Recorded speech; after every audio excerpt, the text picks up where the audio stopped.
एक समय की बात है। गांव के एक हरे भरे पेड़ पर एक सुंदर चिड़िया रहती थी जिसका नाम टूनी था। टूनी चिड़िया अपने पीले पंख और मधुर आवाज के लिए गांव में प्रसिद्ध थी। उसकी मधुर तानों को सुनकर हर कोई मोहित हो जाता। बच्चे अक्सर उसके गीतों के साथ झूमने लगते।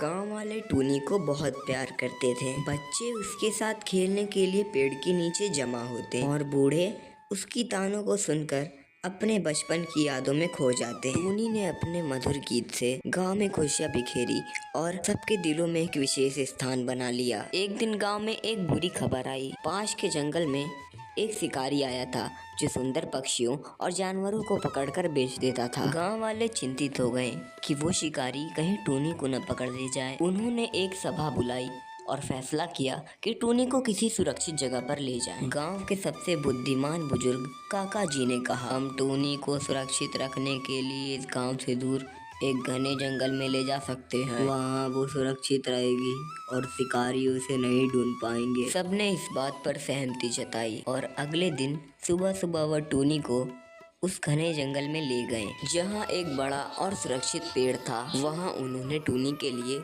एक नया घोंसला बनाया। टूनी को घोंसले में रखने के बाद गांव वाले अपने घर वापस आ गए, लेकिन टूनी को अपना गांव और वहाँ के लोग बहुत याद आते थे। वह हर सुबह उस घने जंगल से उड़कर अपने गांव की ओर जाती और अपने दोस्तों को देखती। गांव वाले भी उसे देखकर खुश होते और उसके मधुर तानों का आनंद लेते। इसी बीच कई बार शिकारी ने टूनी को पकड़ने की कोशिश की, लेकिन हर बार टूनी अपनी चतुराई की मदद से बच निकलती। शिकारी की हर कोशिश नाकाम हो जाती और वह निराश होकर वापस चला जाता। एक दिन शिकारी ने जब फिर से कोशिश की तो टूनी ने एक साहसिक कदम उठाया। उसने अपने मधुर तानों के जरिए सभी पक्षियों को इकट्ठा किया और उन्हें संगठित किया। सभी पक्षियों ने मिलकर शिकारी पर हमला कर दिया।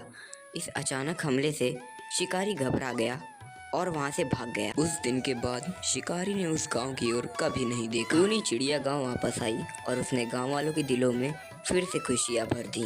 टूनी टून चैनल को सब्सक्राइब करें और लाइक करना बिल्कुल न भूलें।